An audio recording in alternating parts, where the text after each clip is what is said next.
Alright guys, welcome back to part 2 of the TRACE Ballistics app. In the first one we showed you how to set up your first rifle, how to set up an ammo profile, how to switch between the ammo profiles, and how to do your first range. And hopefully you had many impacts. I hope that you guys enjoyed that video.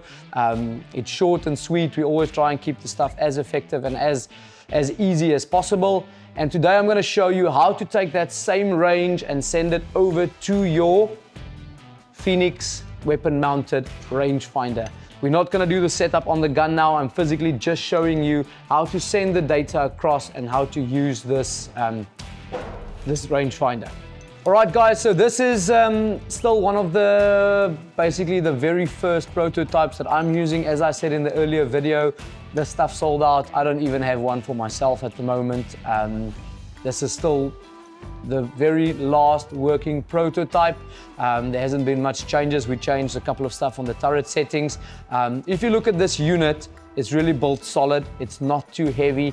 Aluminum casing around it. You've got your up-down laser adjustment. I'll get to that in a bit. And your left-right laser adjustment. Your battery tray. Nice big screen at the back. And just 4 little screws to attach this to the top of your Picatinny rail that sits on top of your scope. Alright, so we're going to start by turning the unit on with the button closest to your hand if it sits at the back. It does come with a remote. It shows a little AKRA sign if you start up, and then it goes directly into your working mode. So it's immediately ready to work. It's got a built-in level, so if you, at the top, right in the middle, you'll see there that it's got little arrows jumping. And right in the center, it gives you a green up arrow if you are hitting your 0, or if you're working in a level position. All right, so we're going to head back to our app. In the previous video, we set up the Tikka T3 and the 6.5 Swedish. We're going to choose that. We're going to choose the profile ammo, and we're going to jump straight into the ballistic side. It's picked up the weather still from the previous time that we used it, and that we can tap there and it should go live. We're going to give it one data, so we're going to give it some range to look at, and then you'll see there's a Bluetooth sign on the right that shows RF. Right, as soon as I tap that, it's going to start scanning for Bluetooth devices in my proximity, and it automatically picks up the PHOENIX. It won't pick up anything else. It's programmed to only work with the PHOENIX, and as soon as that is connected, it will show that it is in use. All right, and then on the screen it says, it's actually quite easy. It says press the measure button on your PHOENIX rangefinder. So that's the button that you use to turn it on. I'm going to run a range past the crew here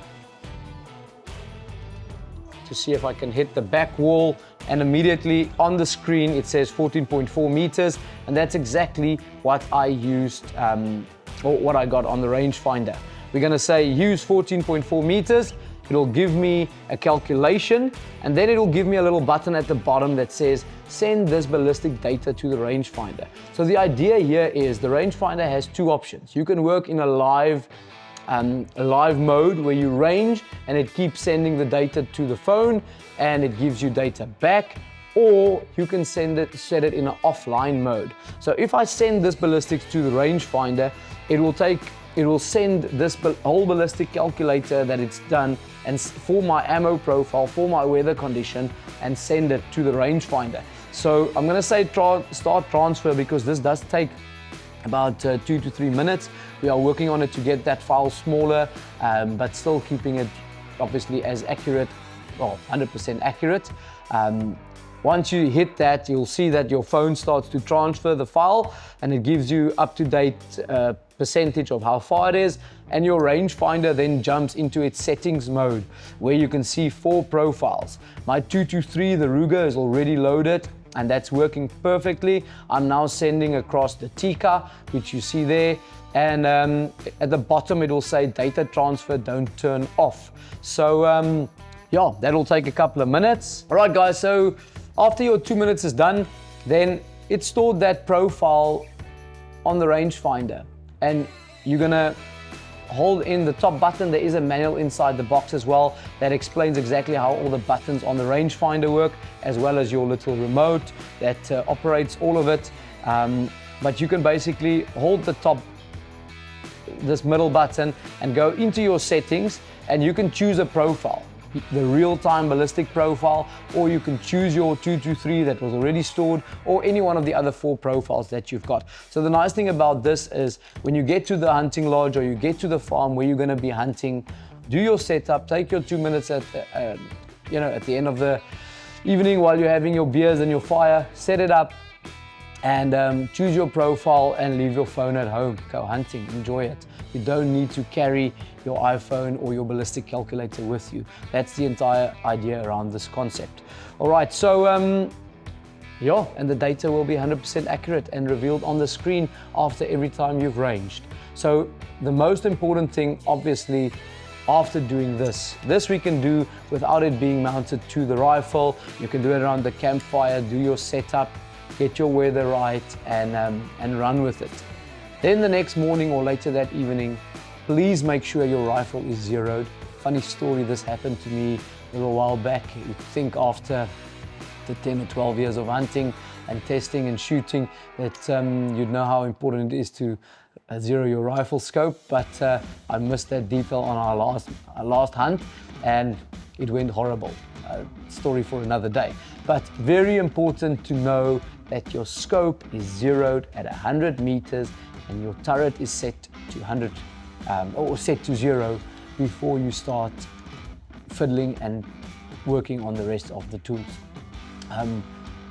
Yeah, if that is done, if your scope is 100% zeroed, your gun is shooting where you want it to be at 100 meters, your turret is set to 0, you're gonna mount this on top of your Picatinny rail on the front of your scope, and then really super easy way, inside your box you'll get 2 reflective covers, 2 reflective stickers, but I've used it on a normal target without reflective stickers on. There's a laser butter in the front. It actually shoots a physical laser that you can see up to about 50 meters, and I normally go 25 or 40 meters, and I just basically sight that laser in with where my scope is looking at. So you want to be really still, you want to look through your scope, you want to see the target, and you don't want to be exactly where your center of your reticle is pointing. You want to be 1 mil-rad or the same height that this is above your scope. You want to be above that target. So that's where this laser rangefinder is going to focus. It's not going to work perfectly to where your scope is looking, because you can imagine at a certain distance the 2 lines are going to cross. You want to keep it parallel to your scope, and that's really important. And that being said, it's always going to range this much above your reticle, but if you're on an antelope, doesn't matter how far it is, it's going to be fine. You're gonna range the correct animal that you're looking at, and it works perfectly out to 1,200 meters on deer, on any African animal that you can see. One very important tip, and this we've missed a couple of times with our first times as well. Obviously, now that you understand that this is looking parallel to your optic or to your telescope, the reticle needs to be set to 0 before you range. Otherwise, maybe on 200 meters you won't recognize the difference because it's too close.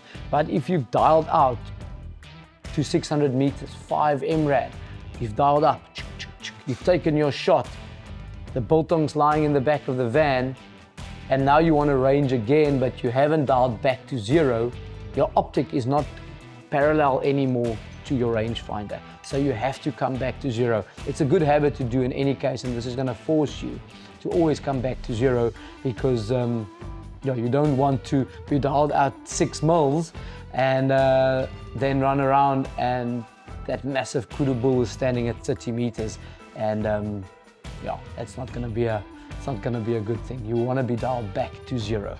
All right, I hope that explained the offline working mode. It's really quite easy. I'm pretty sure all of you are going to figure it out really quickly. And guys, happy hunting.